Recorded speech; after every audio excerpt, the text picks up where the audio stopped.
नमस्कार र जति पनि हाम्रो किसान दाजुभाइलाई म राजेश राई दार्जिलिङ म फार्मर्स प्रोडक्सन अर्गनाइजेसनको डाइरेक्टरको हेतुले हजुरहरूलाई एक दुई कुरा म राख्न चाहन्छु र हजुर आज मैले यो किसानको साथी अर्ग्यानिक मल हेर्नुहोस्, यसको नाम मल्टिप्लायर अनि यो इन्टरनेसनल फुड अर्गनाइजेसनले सर्टिफाई गरेको यो प्रोडक्ट मेरो मध्य प्रदेशको साथी दुर्गे नारायण सिंहबाट यो मलाई प्राप्त भयो अनि कुरियर माध्यमबाट सर यो लगाइए, यो लगाउनुहोस्, यो मल 100% तपाईहरुलाई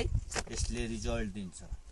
अर्ग्यानिक पनि हो, हर कुरोको खेतीमा पनि यो प्रयोग गर्न सकिन्छ भनेर मलाई भन्यो अनि मैले मगाए अनि मैले लगाए। 10-12 दिनमा मेरो सुन्तला, मेरो चियापत्ती अनि आलु, कोपी एभ्रिथिङ मा मैले लगाए अनि हेरे।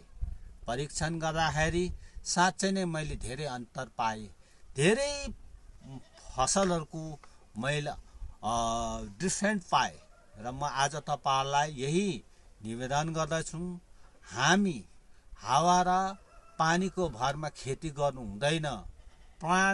प्लान्टलाई पनि मान्छेलाई जस्तै खाद्य चाहिन्छ, खानेकुरा चाहिन्छ र यसकारण हजुरहरूले यो 1 केजी बराबर 1 एकरलाई पुग्ने यो हाल्नुहोस्। कुनै मल छ भने मलमा लगाए भने अति राम्रो अनि कुनै बाँझो जमिनमा यो लाएर खेती गर्नुहोस्।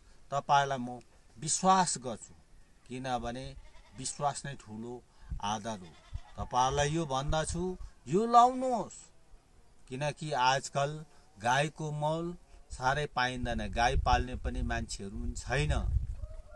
यसकारण यो अहिले वैज्ञानिकले निकालेको छ यो मल